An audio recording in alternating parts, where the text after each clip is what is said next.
All right, everybody, welcome to this video. Josh here, the Cyber Yeti, and today we're going to be taking a look at the 1.1 liter Tailfin Top Tube bag. Just a quick glance at what's inside, and then we're going to get it installed on this truck Damani behind me. Okay, as you can see, pretty simple packaging. All of the accessories actually come already inside of the pouch. So we'll go ahead and get this opened here and lay out what we have to be working with. Okay, as you can see, inside of the bag here, we've just got a little, I guess, insole or kind of a base for the bag here, help protect the bottom. This easily comes out. Maybe you can see that inside there, just to show you the inside of the bag. And then there's also this little pouch, I suppose, to help organize the contents inside of the bag. So looks like it's going to be pretty good size, 1.1 liter, as I said. In addition, we have different size straps. As you can see here, all of these came with the kit. And then finally, we have our top mount screws, which is going to be the route that I'm going on this Damani. All right, when it comes to installation, you'll see here I've already removed one of these kind of rubber foot pads that we have for the bottom top tube mount installation. And you'll notice that once we remove those, there's 2 holes, and we're going to have a total of 4, so 2 per each mounting point. That'll allow you to adjust this tube as close to your front, your steering tube, the front of the bike, as much as you'd like. Now, these are going to go back on, and these foot pads are going to go back on, and you might be able to see here, give that a second to come into focus. Hopefully, there are little sort of cutouts or crosshairs that will align with those holes. If you extend these just a little bit, you'll actually see that they're already sort of pre-cut. So I think we'll be able to work the screw through there in order to not rip or tear this any further. And hopefully that'll just push through and allow us to go right to the bike. Also, I'm going to remove that insole inside of the bag here. A little harder to see from inside the bag, but on the bottom of the bag, again, you'll see that we have those 2 holes, and now we'll just pop this one off here, and there it is. So there we go, our four potential mounting points, but we only need 2 for the installation.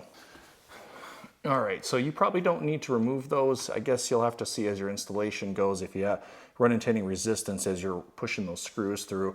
They do take a little bit of finagling to get back on, but they come off and go back on pretty easy, pretty straightforward, so shouldn't have much problems there. All right, I think we're now ready to move on to getting this onto the bike. Okay, so now that we're ready to go ahead and mount this, I found it pretty easy just to put the tube more or less where you'd want it. I've got these 2 mounting points here on the top of my frame just to line those up. Hopefully you can see I've got the 2 screws there. And from there, they did in fact just poke right through, no problems going through those covered foot pads. As well as once you've removed that insole. So once we've got those lined up, as you can see here, now it's just a matter of getting inside the bag. I could probably use my hand to maybe start threading these. Yep, sure enough. All right, we're able to get these going by hand. Probably a smart thing if you want to avoid any scratches as you're getting things lined up. I'm guessing that the rubber is going to provide a little bit of resistance here as we get these going, but once I get them usually past hand tight, then I switch to some sort of a wrench or something to finish the installation and to get the bag tightened down.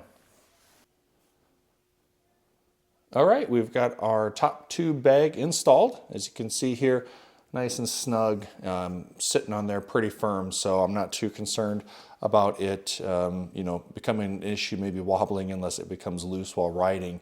There is on the front here, maybe a little hard to see, but there is a little bit of an opening for electrical cords to come out if you want to charge a device, maybe have a battery pack in there or something.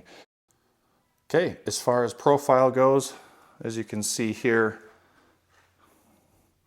fits pretty nice along that top tube. Not really much wider than the top tube itself, so I'm not expecting there to be much in terms of any interference with my knees and my riding style, but certainly something to consider.